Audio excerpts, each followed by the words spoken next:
So, Laura, very nice to meet you. Thank you. How are you enjoying your day in Cincinnati so far? It's been great. We've had a lot of enthusiasm. We had a great lunch earlier today. I'm looking forward to Lincoln Day dinner this evening. So it's been awesome so far. And that was a women's roundtable you had today, right? We're going to it next. Oh, you're going to it next. I'm sorry. I thought that was before. Okay. Yeah. So let's talk a little bit about, first of all, top of mind is the coronavirus. Your father-in-law, the president, was held a news conference last night. He put vice president in charge of that. Huge concern. We have the first case where they can't trace the origin. Yeah.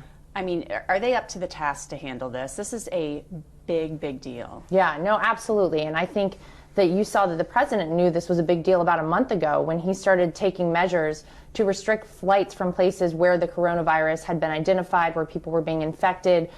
This is something that he started looking at a while ago. So they're, of course, up to the task. We have a great CDC. We have all the experts in the field from the White House perspective working on it. So I think they're very much up to the task. And listen, the president's priority always is Americans first and making sure that American lives are saved and that no one gets infected.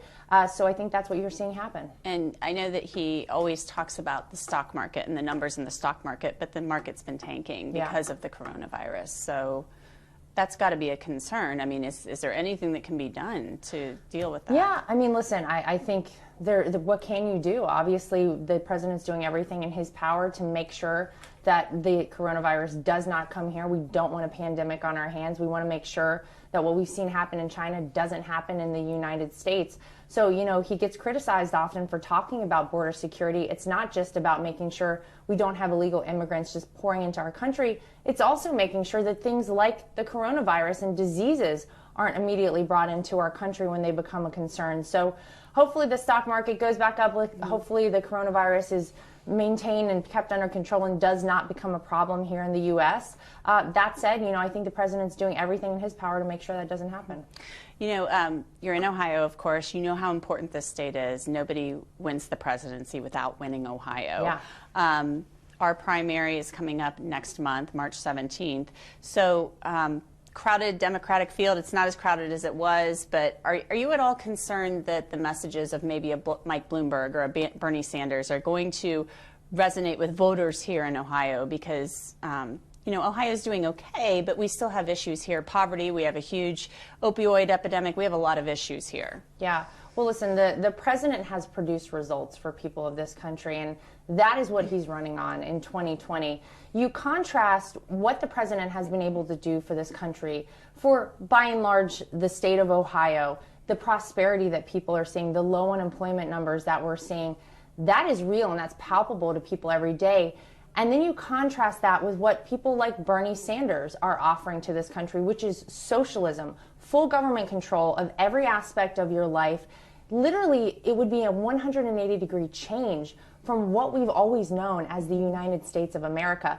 Socialism has never worked in any country in which it's been implemented. You look at most recently Venezuela, once the richest country in South America. Now it is in complete shambles. People are starving to death in Venezuela. If we implemented socialism like Bernie Sanders wants in this country, it would likely bankrupt America. So you talk about the stock market going down 1,000 points or so, things would be absolutely unthinkably terrible if Bernie Sanders became president. And for Mike Bloomberg, listen, he can run all the ads he wants, but I think we learned in 2016 that it really ultimately doesn't matter how much money somebody spends. You can't buy enthusiasm. So 2016, the Clinton campaign far outspent the Trump campaign, and yet you see that Donald Trump became the president. But we do have people who are still living in poverty. Maybe Bernie Sanders' message sounds pretty good to them. Well, what I would say to people is the president has been doing everything that he can to champion things like opportunity zones.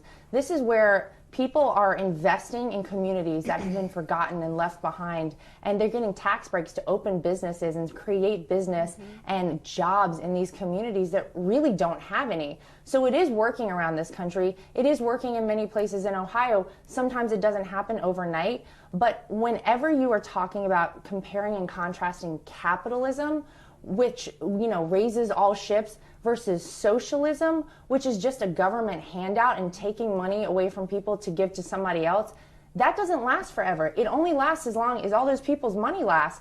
Capitalism has always worked. That's what the United States was founded on. things like socialism, whenever you start learning about them, become incredibly, incredibly scary.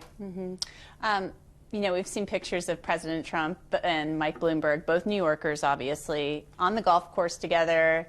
They looked pretty friendly at one point in time. Yeah. Now he's calling him Mini Mike. I mean, and in some ways, they don't sound that much different at some times. So are you guys more concerned about Mike Bloomberg or Bernie Sanders? Because Mike Bloomberg sounds like he could, at least the Democrats are trying to, if you watch the debates, make him seem like your father-in-law. Well, I think they're incredibly different. And listen, I think at one time they were friends. I mean, Mike Bloomberg was the mayor of New York, so Donald Trump being a business mogul in New York and a person who changed the skyline of the city, of course they were friendly at a time. But you cannot create enthusiasm for candidates. And I think in 2016, it wasn't a regular election year. The thing that we saw happen and the movement that we saw form behind Donald Trump, which is still very much real and it happens now. You see that the rallies the president holds are, 3 and 4 times the capacity of these 20 and 30,000 seat stadiums and arenas that we have the rallies in. You can't create enthusiasm no matter how much money you spend. So we're really not concerned with Michael Bloomberg. And I think by and large, when you watch the Democrats debate, the things that they're talking about and what they're putting forward as issues, I don't think really ultimately is what the American people want to hear about.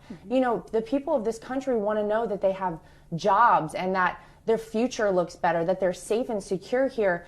But instead, we hear about NDAs, about how many houses Bernie Sanders has, about Elizabeth Warren's teaching job being fired because she was pregnant. These are not things that the American people, I don't think, are concerned about. They want to know about their own lives, and I don't think at any of these debates we've heard a whole lot of that. So unless Michael Bloomberg changes course and he's got something else in his back pocket that's going to get a lot of people rallied behind him, we're not that concerned about him. Okay. We've got a huge opioid epidemic, as I mentioned, here in the state of Ohio. I know there have been some steps taken. Meth is making a comeback. Is there anything you guys are looking at with that issue? Well, obviously, I work for the campaign and not the White House, right. But what I do know is that this is something that the president learned a lot about in 2016. The opioid crisis in this country is very, very real, and he's taken massive steps towards trying to change that. One of the ways he's trying to do that is by stopping the drugs from even coming in to the country. People like to criticize him again for his border security, but you look at where a lot of these drugs come from. They come straight up through Mexico, straight through the southern border, and they're disseminated out around the country. So there are many steps that the administration is taking. And one of the biggest steps, I think, is eliminating them from even being here in the first place. A lot was made of women supporting President Trump in 2016, that women were not going to support him. We've seen some, news stories, polling showing that he's taken a hit with suburban women. Do you guys see that in your internal polling, or? Polling has always been, I think, a little off when it comes to Donald Trump. You saw in 2016 that even the day before the election, the polls showed that Hillary Clinton was going to be the next president. There was no path to victory for Donald Trump. So we take a lot of polls with a grain of salt.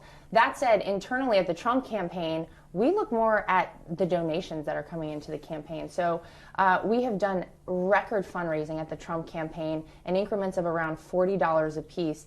In 2016, we had about 25% of our donations coming from women. 2019 and 2020, it's about 50% of our donations are coming from women. So that's something that, we look very seriously at. I think especially women are made to feel like they shouldn't support this president. The media makes them feel like they can't support this president.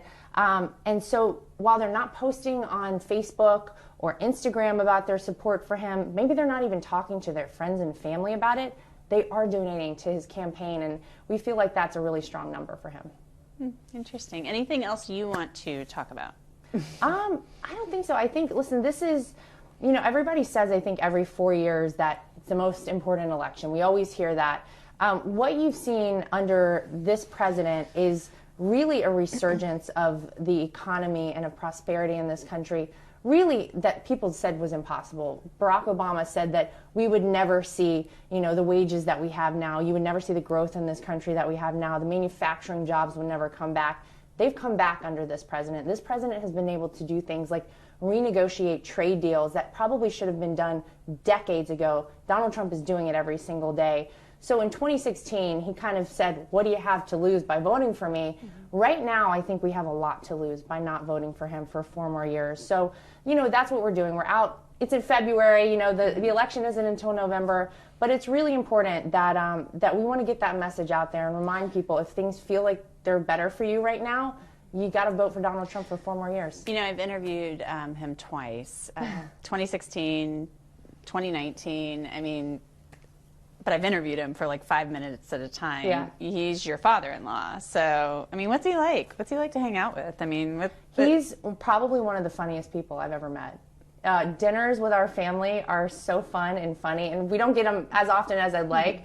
But listen, he loves his family. He's just like any father, grandparent. The first thing he always asks me is, how are Luke and Carolina, our kids? I have a 6-month-old daughter and a 2.5-year-old son. But he doesn't get to see everybody as much as he would like. So when we all get a chance to be together, there's a lot of talking that goes on, of course, but he's truly one of the best storytellers I've ever met, one of the funniest people I've ever met. But he really does love this country. He gets mischaracterized a lot out there, and it's unfortunate because Donald Trump didn't need to do this job. He was known across the world. He was famous in America. He was a success story, really the epitome of the American dream. Everybody, by and large, liked Donald Trump. And he knew by getting involved in politics that half the country would not like him.